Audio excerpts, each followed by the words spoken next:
إن الحمد لله نحمده ونستعينه ونستغفره ونعوذ بالله من شرور أنفسنا وسيئات أعمالنا من يهده الله فلا مضل له ومن يضلل فلا هادي له وأشهد أن لا إله إلا الله وحده لا شريك له وأشهد أن محمدًا عبده ورسوله أما بعد فإن خير الحديث كتاب الله وخير الهدي هدي محمد صلى الله عليه وسلم وشر الأمور محدثاتها وكل محدثة بدعة وكل بدعة ضلالة وكل ضلالة في النار وكما قال عليه الصلاة والتسليم أعوذ بالله من الشيطان الرجيم بسم الله الرحمن الرحيم يا أيها الذين آمنوا اتقوا الله حق تقاته ولا تموتن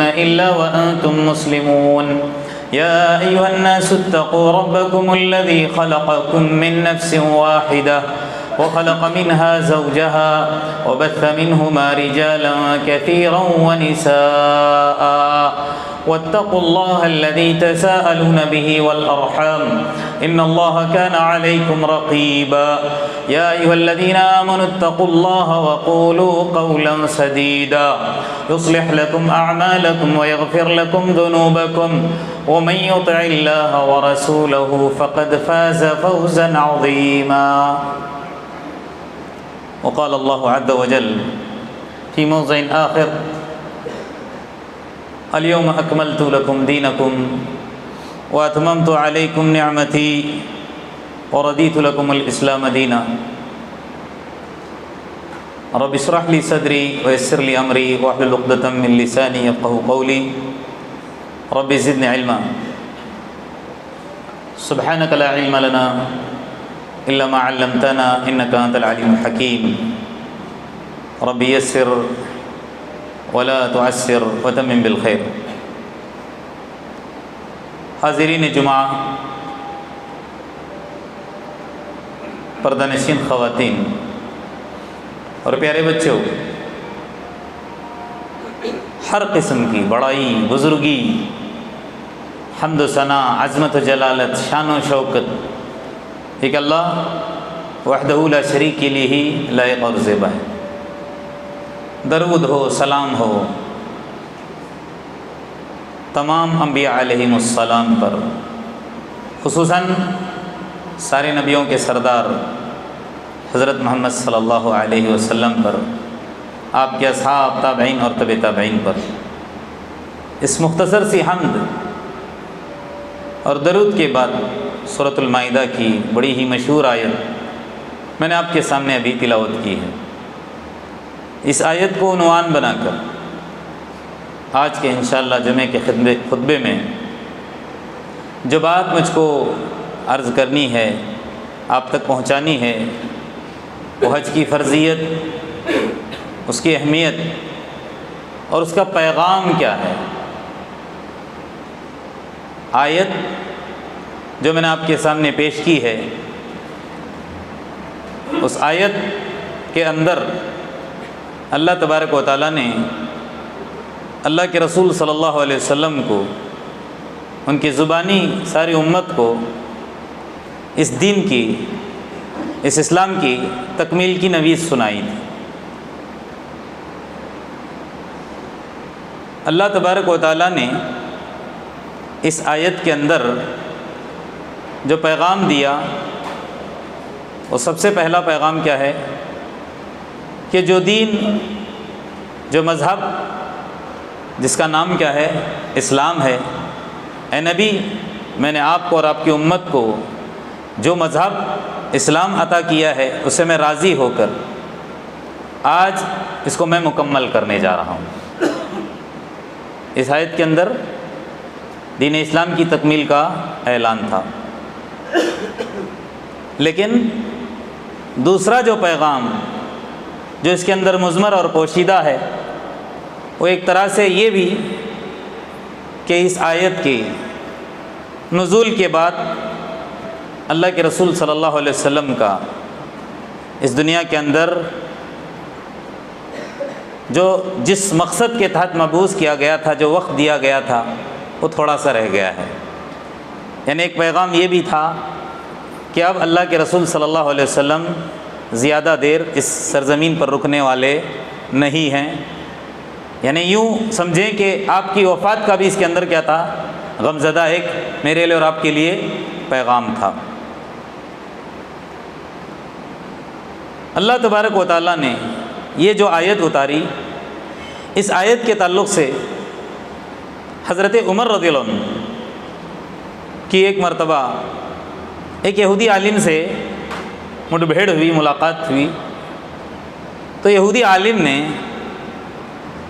حضرت عمر رضی اللہ عنہ سے کہا، کیا کہا؟ اللہ تبارک و تعالیٰ نے آپ کے قرآن کے اندر ایک آیت اتاری ہے، وہ آیت اگر ہماری کتاب کے اندر اللہ تبارک و تعالیٰ نازل کرتا یا ہم کو وہ آیت عطا کرتا تو اس دن ہم کیا کرتے ہیں؟ عید منا لیتے۔ حضرت عمر رضی اللہ عنہ نے اس یہودی عالم سے سوال کیا، وہ کون سی آیت ہے جس پر تم مجھے اتنی بڑی بات کہہ رہے ہو کہ وہ آیت اگر ہماری کتاب کے اندر نازل کر دی جاتی تو ہم عید مناتے ہو، آخر آیت کون سی ہے؟ اس آیت کو پڑھ کر سنایا اس یہودی عالم نے، الیوم اکملت لکم دینکم واتممت علیکم نعمتی ورضیت لکم الاسلام دینا۔ اب بات سمجھ میں آپ کے آ رہی ہوگی کہ میں نے اس آیت کو حج کی فرضیت کے لیے کیوں چنا۔ اللہ تبارک و تعالیٰ نے اس آیت کو کب نازل کیا تھا؟ وہ بات حضرت عمر اس یہودی عالم سے کہہ رہے ہیں، تو کہہ رہا ہے کہ تمہاری کتاب کے اندر یہ آیت نازل کی جاتی تو آپ عید مناتے۔ در حقیقت یہ آیت اللہ تبارک و تعالیٰ نے ایسے موقع پر اتاری تھی، سارے عالم والوں کی عید تھی اس وقت۔ اللہ کے رسول صلی اللہ علیہ وسلم حج کا اہم رکن جس کے بغیر حج مکمل نہیں ہوتا، وقوف عرفہ میں تھے۔ اللہ کے رسول صلی اللہ علیہ وسلم عرفہ کے اندر وقوف فرما رہے تھے، حج کی ادائیگی کر رہے تھے۔ اس موقع پر اللہ تبارک و تعالیٰ نے یہ آیت نازل کی۔ اس سے کیا معلوم ہوا کہ تو کہہ رہا ہے کہ اس آیت پر تمہاری عید، الحمدللہ عید کے موقع پر ہی اللہ تبارک و تعالیٰ نے اس آیت کا نزول کیا ہے۔ لیکن بات دراصل یہ ہے کہ اللہ کے رسول صلی اللہ علیہ وسلم نے اپنی زندگی کے اندر بڑے بڑے اعمال، اچھے اچھے خیر کے کام انجام دیے، اور مجھ کو اور آپ کو بتایا بھی کہ فلاں کام کرو، فلاں حکم پورا کرو۔ لیکن آپ صلی اللہ علیہ وسلم نے اپنی ساری زندگی کے اندر جو زندگی کا آخری وقت ہے، اس وقت جو سب سے بڑا کام اللہ کے رسول صلی اللہ علیہ وسلم نے انجام دیا، وہ کون سا کام ہے؟ فریضہ حج کی ادائیگی۔ ایسی بات نہیں ہے کہ حج سے پہلے اللہ کے رسول نے کوئی عمرہ نہیں کیا تھا۔ آپ صلی اللہ علیہ وسلم نے 3 عمرہ ادا کیے تھے حج ادا کرنے سے پہلے، لیکن اپنی زندگی کا جب آخری وقت تھا تو اللہ کے رسول صلی اللہ علیہ وسلم نے سب سے بڑا عمل، جس کو جہاد فی سبیل اللہ سے بھی تعبیر کیا گیا ہے، سبھی جانتے ہو نا آپ لوگ۔ ایک صحابی سے اللہ کے رسول صلی اللہ علیہ وسلم نے کیا کہا تھا کہ تمہاری ماں ہے اللہ کے راستے میں، یا حج جانے سے بہتر کیا ہے تم اس کی خدمت کرو۔ کہیں حج کو جہاد فی سبیل اللہ سے بھی کیا کیا گیا ہے؟ تعبیر کیا گیا ہے۔ الغرض کہنے کا مطلب، اللہ کے رسول صلی اللہ علیہ وسلم نے اتنا بڑا عمل اپنی زندگی کے آخری موقع پر انجام دیا۔ کیا وجہ تھی؟ کیوں ایسا کیا؟ آگے جا کر انشاءاللہ تھوڑی دیر میں ابھی آپ کو بتاؤں گا، لیکن بتانا یہ ہے کہ اللہ تبارک و تعالیٰ نے اس آیت کے اندر دین کی تکمیل کا اعلان فرمایا تھا کہ دین مکمل ہو رہا ہے۔ ایک تو یہ خوشخبری، لیکن دوسری طرف جو غم کا پیغام میرے لیے اور آپ کے لیے مضمر تھا، وہ آپ صلی اللہ علیہ وسلم کا اب وقت ختم ہونے جا رہا ہے، آخری ایام چل رہے ہیں، اور اللہ کے رسول صلی اللہ علیہ وسلم نے آخری جو حج ادا فرمایا، اس حج کے اندر جو خطبہ دیا تھا، وہ خطبہ سارا کا سارا وصیت کے اوپر ہی مشتمل تھا۔ کیا مطلب؟ آپ صلی اللہ علیہ وسلم نے جو آخری خطبہ دیا وہ ساری کی ساری باتیں ایسے محسوس ہو رہی تھیں کہ اللہ کے رسول پھر اب زیادہ دیر رکنے والے نہیں ہیں۔ جیسا کہ ایک انسان جب اس کا آخری وقت آتا ہے، اس کے پاس اگر کچھ ساز و سامان رہتا ہے تو وہ اپنی اولاد کو بلا کر کیا کہتا ہے؟ فلانی فلانی میرے پاس چیز ہے، یہ تو رکھ لے، یہ وہ رکھ لے، یہ اس کو دے دے، میرے اوپر فلانے کا قرضہ ہے، یہ ادا کر دے، فلانے سے میری یہ ہوئی تھی، کہتا کہ نہیں؟ حقیقی دیندار آخری موقع پر اپنی اولاد سے کیا کرتا ہے؟ کچھ وصیتیں کرتا ہے۔ اللہ کے رسول صلی اللہ علیہ وسلم نے آخری خطبہ جو دیا اس کے اندر ساری کی ساری باتیں وصیت پر ہی مشتمل تھی۔ یہ ایک حدیث میں آپ کے سامنے بیان کرتا ہوں، بارہا یہ ہم لوگوں نے سنا ہے۔ وہ کون سی حدیث ہے؟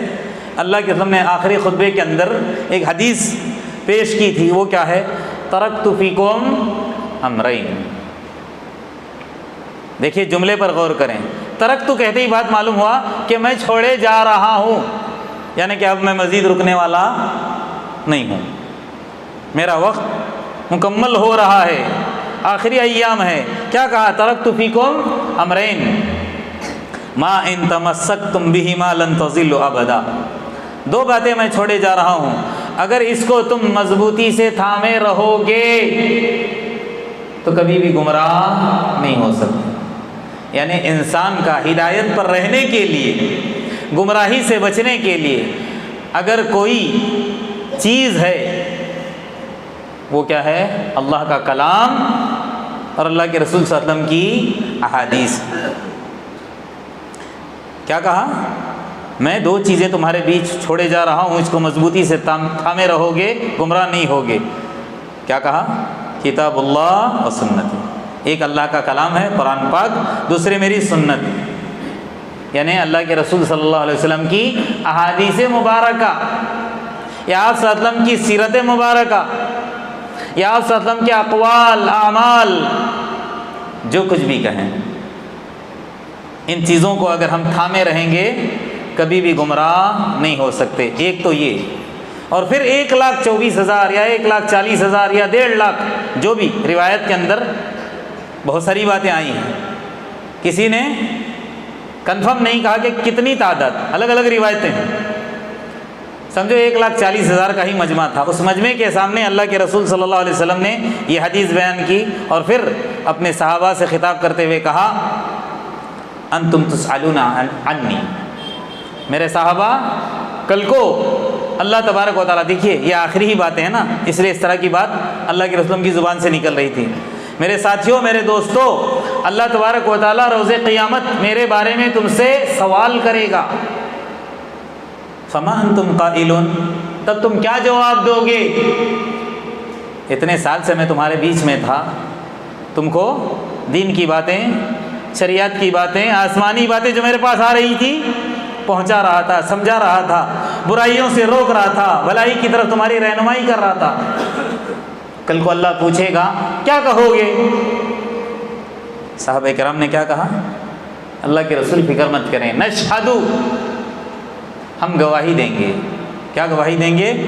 انک قد بلغت، قد بلغت، بلغت نہیں بلکہ بلغت، بلغ یبلغ تبلیغ، آپ نے پہنچا دیا، ہم گواہی دیں گے۔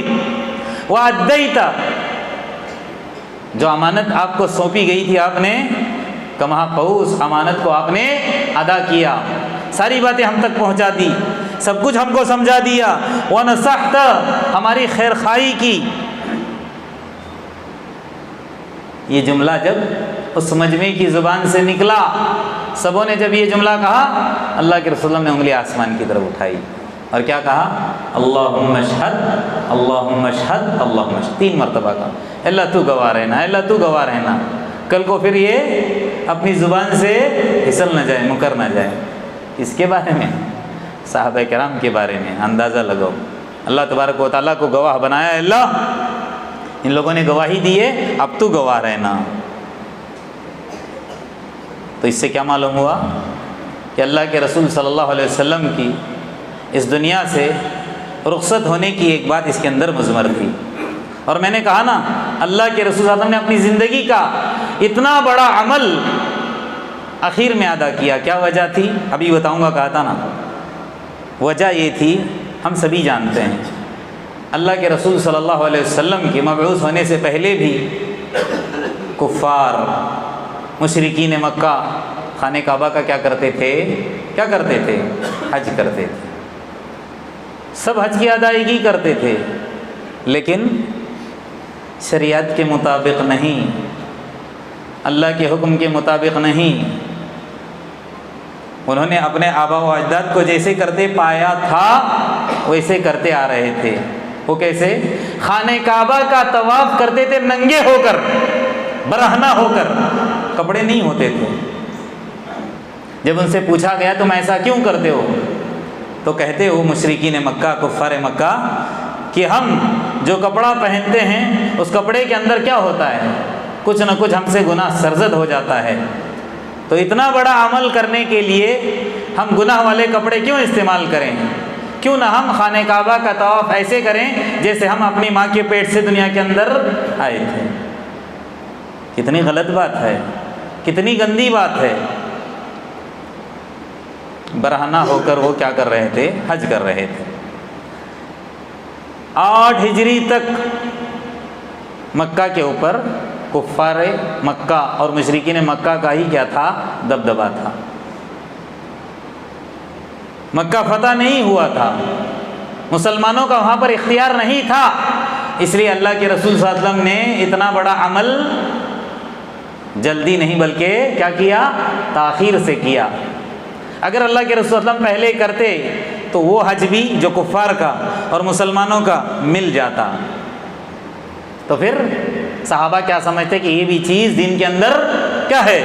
داخل ہے۔ تو جب تک مکہ فتح نہیں ہوا تھا اللہ کے رسول صلی اللہ علیہ وسلم نے حج نہیں فرمایا۔ 8 ہجری کو کیا ہو گیا؟ مکہ فتح ہو گیا۔ 9 ہجری کو اللہ کے رسول صلی اللہ علیہ وسلم نے حضرت ابوبکر رضی اللہ عنہ کو امیر حجاج بنا کر، حاجیوں کا امیر بنا کر بھیج دیا اور کہا کہ آج جا کر اعلان کرنا۔ اللہ کے رسول نہیں گئے ہیں 9 ہجری کے حج میں، اللہ کے رسول نہیں، کس کو بھیجا ہے؟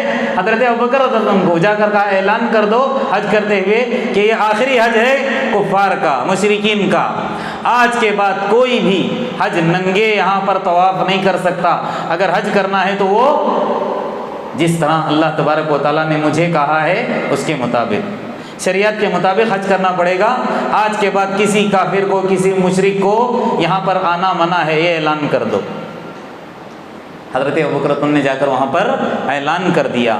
اس کے بعد وہ آیت ہوئی کہ آج کے بعد اس خانہ کعبہ کے قریب کوئی بھی مشرک اور کافر جا سکتا ہے؟ نہیں جا سکتا۔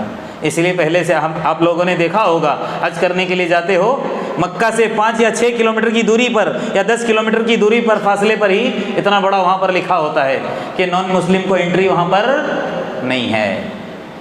لیکن افسوس ہوتا ہے، یہ تو وہاں لکھ دیا گیا ہے کہ غیر مسلمین کو وہاں پر انٹری نہیں ہے، لیکن کتنے ایسے نام نہاد مسلمان جاتے ہیں، خالی نام لیوا ہیں، کلمے کا اقرار کیے ہوئے ہیں، لیکن شرک کے دلدل کے اندر پھنسے ہوئے ہیں، ایسا شرک کرتے ہیں کہ میرا آپ اندازہ نہیں لگا سکتے۔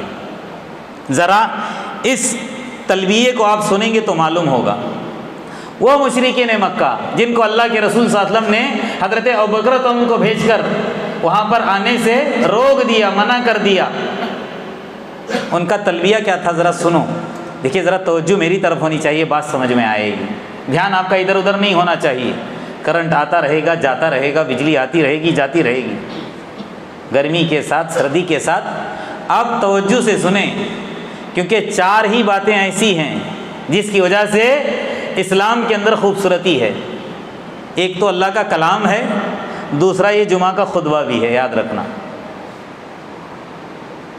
اور 2 باتیں چھوڑ دیجئے، کہنے کا مطلب کہ جو میں تلبیہ کہنے جا رہا تھا مشرکین مکہ کا، جن کو اللہ کے رسول نے حضرت ابوبکر کی زبانی منع کر دیا کہ تم ننگے ہو کر کرتے ہو، تم اللہ کے ساتھ اوروں کو اللہ کی عبادت میں شریک کرتے ہو، اب تمہاری وہاں پر انٹری نہیں ہے، آج کے بعد تم نہیں وہاں جا سکتے۔ لیکن ان کا تلبیہ سنیں، وہ حج کرنے جاتے تھے نا، بھلے ہی ننگے ہو کر طواف کرتے تھے، لیکن ان کے جملے سنیں۔ کیا کہتے تھے؟ لبیک اللہم لبیک لا شریک لک لبیک الا شریک، کہتے لبیک اے اللہ ہم حاضر ہیں، لا شریک لک تیرا کوئی شریک نہیں، لبیک حاضر ہیں، الا شریک مگر ایک شریک ہے، وہ کون سا ہے؟ ہوا لک، وہ بھی تیرے ہی انڈر میں ہے، تملکہ ما ملک، اس پر بھی کس کا ہے؟ تیرا ہی اختیار ہے۔ کیا مطلب ہے اس کا؟ دیکھیے مشرکین مکہ ہو یا کفار مکہ ہو، ان لوگوں نے اپنے اپنے قبیلے کے خاندان کے بت بنا رکھے تھے، اپنے اپنے خاندان کا ایک بت تھا، اس سے وہ مانوس تھے، اس کے وہ عقیدت مند تھے، اللہ کی عبادت کے ساتھ اس کو بھی کیا کرتے تھے؟ شریک کیا کرتے تھے، ان کے عقائد ایسے تھے۔ لیکن جملہ کیا ہے؟ وہ بھی سمجھتے تھے کہ اس سے کچھ ہونے والا نہیں ہے، اس پر بھی اللہ تبارک و تعالیٰ کا اختیار چلتا ہے، بس ان کا عقیدہ تھا کہ اس کو ساتھ میں لے کر جانے سے ہو سکتا ہے اللہ کے پاس ہماری نجات ہو۔ کتنا پیارا جملہ۔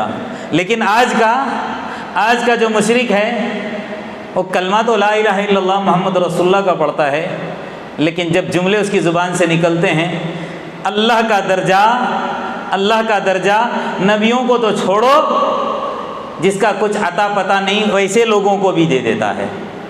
ایسا عقیدت مند ہے اپنے بزرگوں کا کہ آپ اندازہ نہیں لگا سکتے۔ اللہ کا درجہ نہیں، اللہ سے بڑا درجہ دے دیتا ہے اس کو۔ تو ایسوں کو اللہ کے رسول صلی اللہ علیہ وسلم کیا اجازت دیتے وہاں جانے کی؟ دراصل یہ حج بھی ہے نا، جو سال میں ایک مرتبہ ہم ادا کرتے ہیں، ویسے تو اس دنیا کے اندر ڈھیر سارے لوگ ہیں جن لوگوں نے اسلام کو قبول کیا، یوں سمجھو 50 کروڑ یا 60-70 کروڑ کی آبادی مسلمانوں کی ہوگی، 20-25 لاکھ حج ادا کرتے ہیں سال میں۔ لیکن یہ 20-25 لاکھ جو حاجی ہیں ایک طرح سے پیغام دیتے ہیں اللہ کی وحدانیت کا، اللہ کی توحید کا، کیونکہ وہاں جا کر ہم کو جملہ جو ادا کرنا ہے وہ کون سا ہے؟ نیا جو جملہ سکھایا گیا ہے وہ مشرکین مکہ والا نہیں، بلکہ کون سا ہے؟ لبیک اللہم لبیک لبیک لا شریک لک لبیک ان الحمد والنعمت لک والملک لا شریک لک۔ ایسی گواہی دینے کے باوجود، ایسا جملہ زبان سے ادا کرنے کے باوجود اگر ہم شرک کرتے رہیں گے اللہ کے ساتھ، تو کیسے اللہ تبارک و تعالیٰ میرا اور آپ کا حج قبول کرے گا؟ تو یہاں پر 9 ہجری کو اللہ کے رسول صلی اللہ علیہ وسلم نے حضرت ابوبکر رضی اللہ عنہ کو بھیج کر وہ چیز ختم کر دی، اور پھر 10 ہجری کو اللہ کے رسول صلی اللہ علیہ وسلم نے حج ادا کیا، وہی حجۃ الوداع ہے، آخری حج ہے۔ جب اللہ کے رسول صلی اللہ علیہ وسلم نے حج ادا کیا تو اعتراف نعمت، اللہ کی نعمت جو ملی ہے ان کو، وہ کون سی سب سے بڑی نعمت؟ مکہ کے اندر اللہ تبارک و تعالیٰ نے اختیار دے دیا، مکہ فتح ہو گیا۔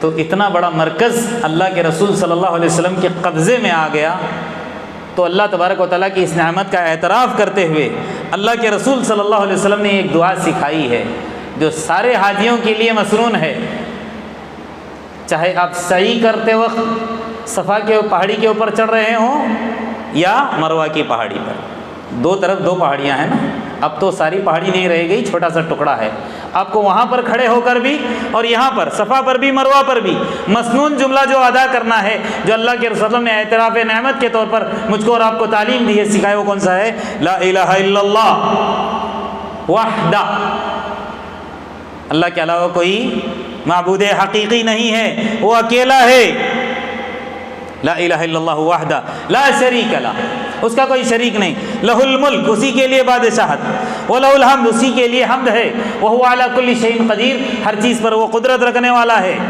آگے کیا فرماتے ہیں؟ انجز وعدہ، کیا کہا؟ انجز وعدہ، اس نے اپنے وعدے کو پورا کیا۔ اللہ تبارک و تعالیٰ کا وعدہ کیا تھا؟ اللہ کے رسول صلی اللہ علیہ وسلم کو مشرکین مکہ نے، کفار مکہ نے مکہ سے نکال دیا تھا، ذلیل کر کے، رسوا کر کے۔ اللہ کے رسول صلی اللہ علیہ وسلم روتے ہوئے مکہ چھوڑ کر کہاں ہجرت کر گئے تھے؟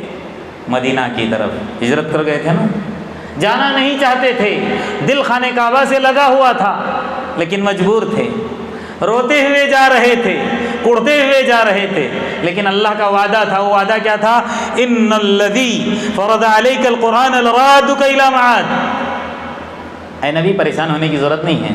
جس رب نے تمہارے اوپر قرآن کو لاگو کیا ہے وہی تم کو تمہاری اسی جگہ جہاں سے آج نکالے جا رہے ہو لوٹا دے گا. روتے ہوئے جا رہے ہیں، اللہ کا وعدہ ہے واپس لوٹانے کا. جب واپس لوٹ گئے تو سنت کے طور پر اللہ کے رسول صلی اللہ علیہ وسلم وہاں پر کہاں؟ خانہ کعبہ کے سامنے صفا پہاڑی پر چڑھ کر اور مروہ کی پہاڑی پر چڑھ کر جو جملہ ادا کیا وہ کیا ہے؟ لا الہ الا اللہ وحدہ لا شریک لہ لہ الملک ولہ الحمد وہو علی کل شیء قدیر الحمدللہ وحدہ انجز وعدہ. کہا پھر اللہ کی تعریف بیان کی کہ اس نے اپنا وعدہ جو مجھ سے کیا تھا کیا کیا؟ پورا کیا.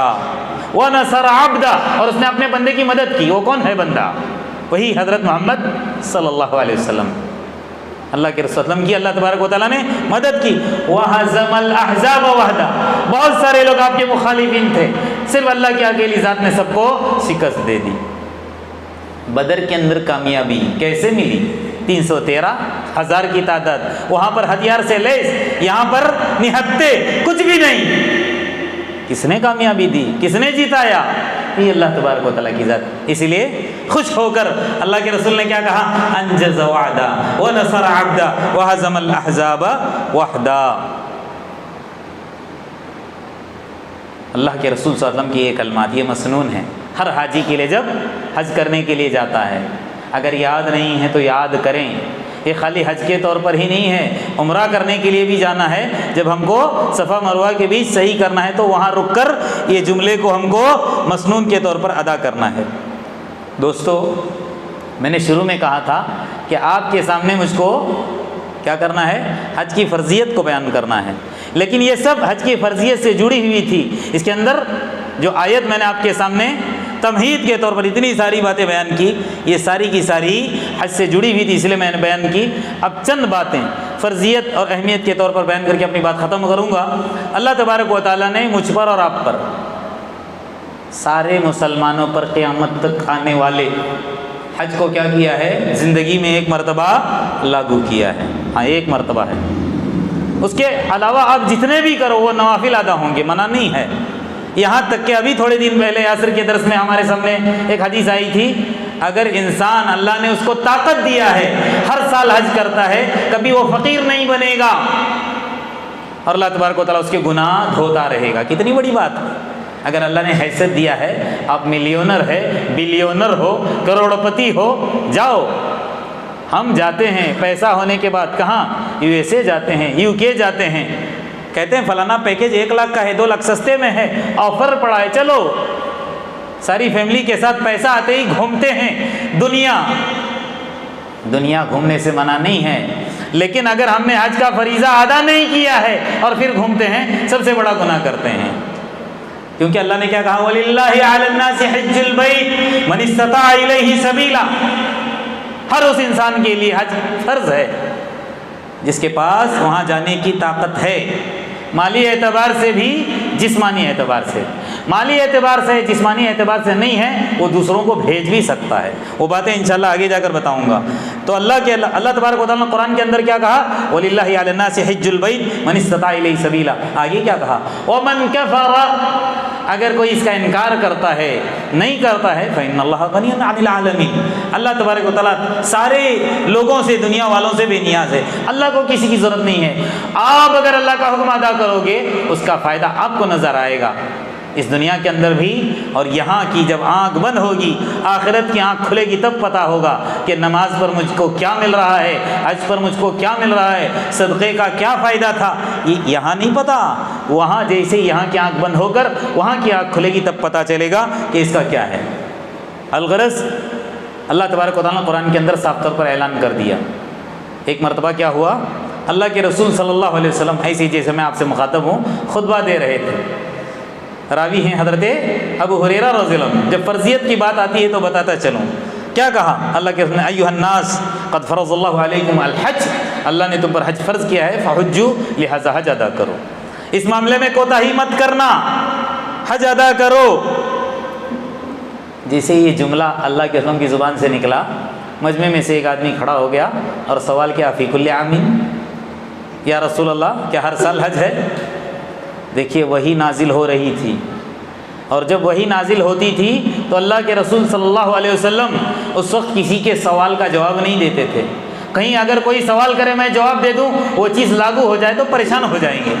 یوں سمجھو کوئی ناجائز چیز ہے، لوگوں کے سوال پر اگر ہاں کہہ دیا تو وہ جائز ہو سکتی ہے، یا اگر جائز چیز ہے لوگوں کے سوال کرنے پر ناجائز ہو گئی تو انسان تڑپ سکتا ہے۔ اللہ کے رسول خاموش رہا کرتے تھے، کچھ بھی نہیں بولتے تھے۔ سوال کیا کیا ہر سال؟ اللہ کے رسول نے جواب نہیں دیا، خاموش رہے۔ 3 دفعہ اس نے سوال کیا، اللہ کے رسول نے جواب نہیں دیا۔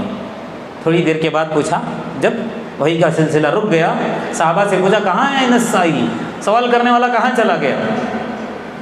تو وہ آ گیا سامنے، اللہ کے رسول میں نے سوال کیا تھا۔ اللہ کے رسول نے کہا، اے اللہ کے بندے، جب وحی نازل ہو رہی ہو تو گفتگو نہیں کرنا چاہیے۔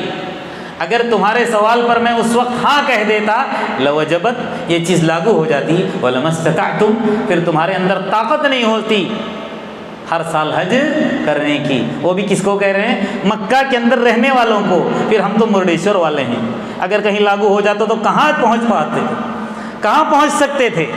یہاں پر سال میں 1 مرتبہ جانے کے لیے انسان پریشان ہے۔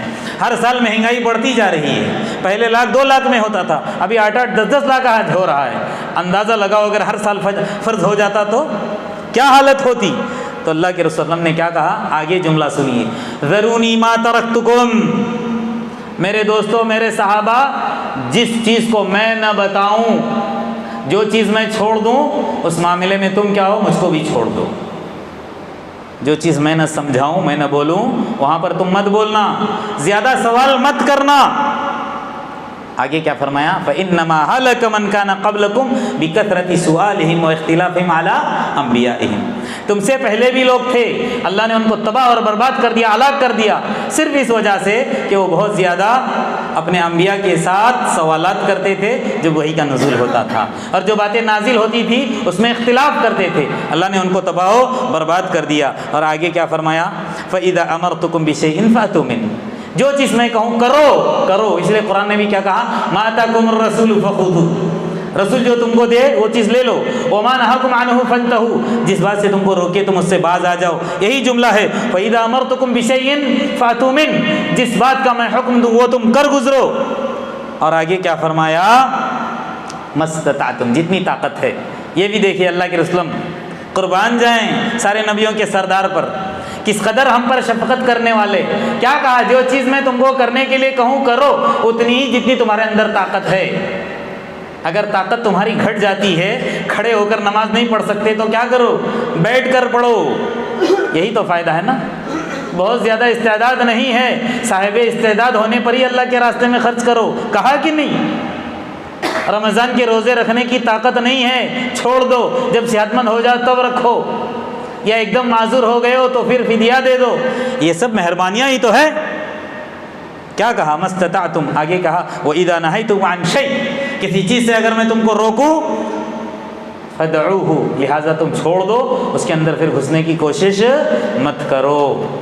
یہ ہے اللہ کے رسول صلی اللہ علیہ وسلم، اس کے اندر حج کی فرضیت بیان کی گئی ہے۔ اہمیت کے تعلق سے تھوڑی سی باتیں بتا کر اپنی بات ختم کروں گا۔ پہلے حج بدل کے تعلق سے آپ کو بتا دوں۔ دیکھیے اللہ تبارک و تعالیٰ نے قرآن کے اندر بھی، اللہ کے رسول کی زبانی بھی کیا کہا کہ ہر مسلمان کے اوپر حج فرض ہے زندگی میں 1 مرتبہ۔ اگر انسان کے پاس پیسہ ہے لیکن جسمانی طاقت نہیں ہے، ایسا نہیں کہ ٹائم نہیں ہے، بہت سارے ایسے بھی ہیں کہ حج بدل کر سکتے ہیں کہتے ہی خود نہیں جاتے ہیں، دوسروں کو پیسہ دے کر۔ کون؟ جسمانی طاقت بھی، مالی طاقت بھی ہے ان کے پاس، لیکن ہمارے پاس ٹائم نہیں ہے، بزنس میں ہم بہت ہی زیادہ لگے ہوئے ہیں، جائیں گے تو 40 دن 35 دن ہمارے ضائع ہو جائیں گے، اس لیے دوسروں کو بھیجتے ہیں۔ ایسا نہیں ہے، اس کا حج ادا نہیں ہوگا۔ مجبور ہے، لاچار ہے، بے بس ہے، طاقت نہیں ہے، کمزور ہے، لولا ہے، وہاں جا کر فریضہ حج ادا نہیں کر سکتا، لیکن پیسہ ہے، صاحب استعداد ہے، تو وہ آدمی کیا کر سکتا ہے؟ حاجی کو بھیج سکتا ہے اپنی طرف سے حج کرنے کے لیے۔ لیکن ایک بات یہ بھی ذہن کے اندر رہے، حج بدل وہی کرے گا جو پہلے سے حج کیا ہوا ہو۔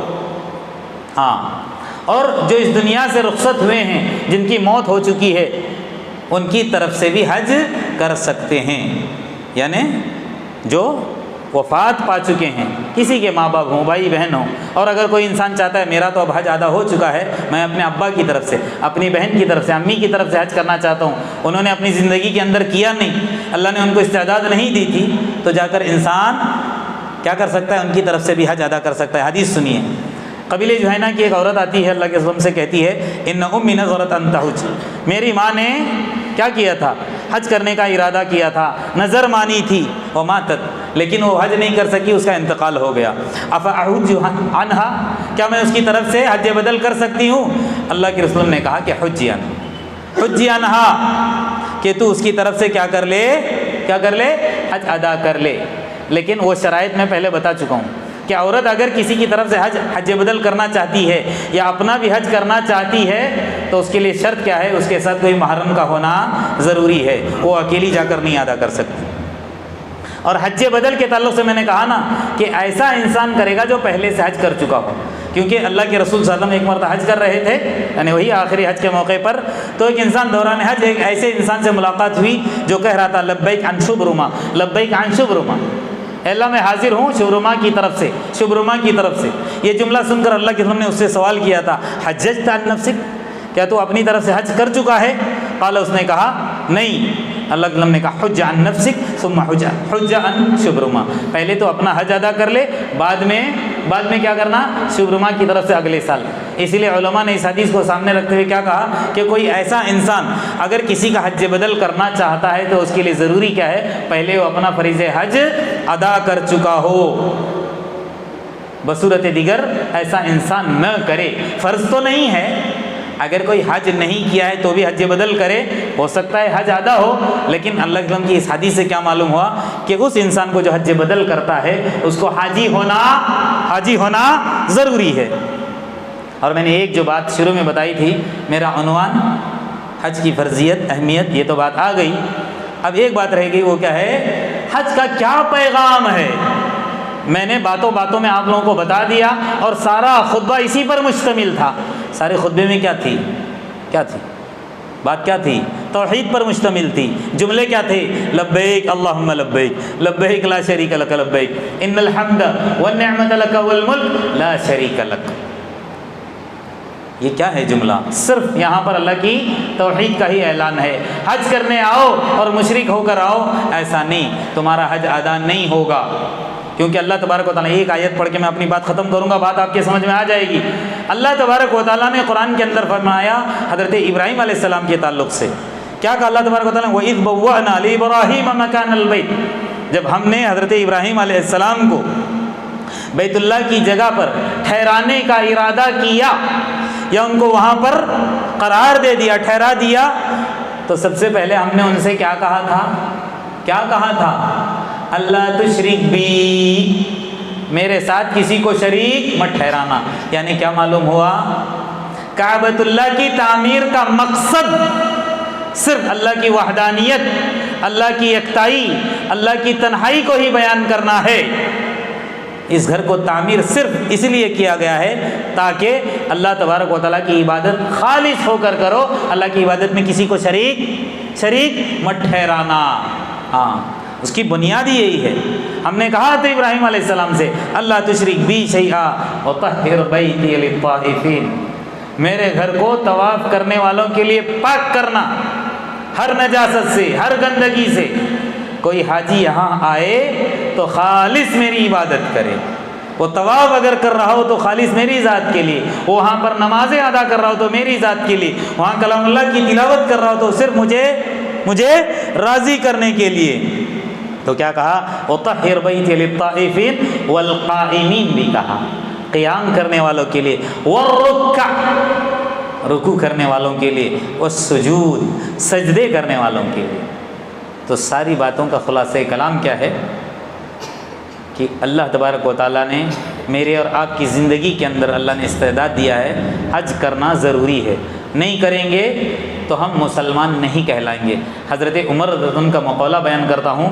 حضرت عمر رضی اللہ عنہ کہا کرتے تھے، کیا کہتے تھے کہ میرا دل چاہتا ہے کہ اس بستی کی طرف لوگوں کو بھیجوں جہاں پر معلوم کرنے کے لیے لوگوں کے پاس پیسہ ہے پھر بھی اگر وہ حج نہیں کرتے تو میں ان کے اوپر جزیہ ٹیکس لگا دوں، کیونکہ یقیناً اگر ایسا مسلمان جس کے پاس اللہ نے مال دیا ہے، دولت دی ہے، حج نہیں کرتا، کہا مسلمان نہیں، مسلمان نہیں، مسلمان نہیں، 3 مرتبہ کہا، تو ہمارے اوپر اللہ نے استعداد دیا ہے، حج لاگو ہے۔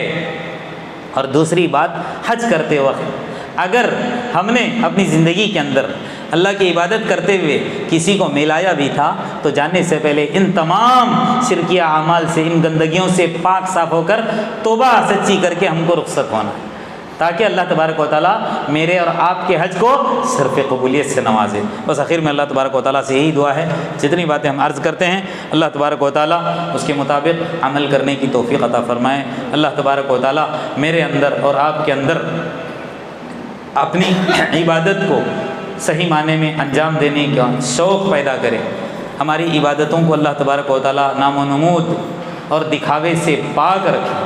میرے اور آپ کے اندر اللہ تبارک و تعالیٰ اپنا ڈر، اپنا خوف بٹھائے، ہمارے ایمان کے اندر تقویت ادا کرے، دکھاوے والے اعمال سے اللہ تبارک و تعالیٰ میری اور آپ کی حفاظت فرمائے۔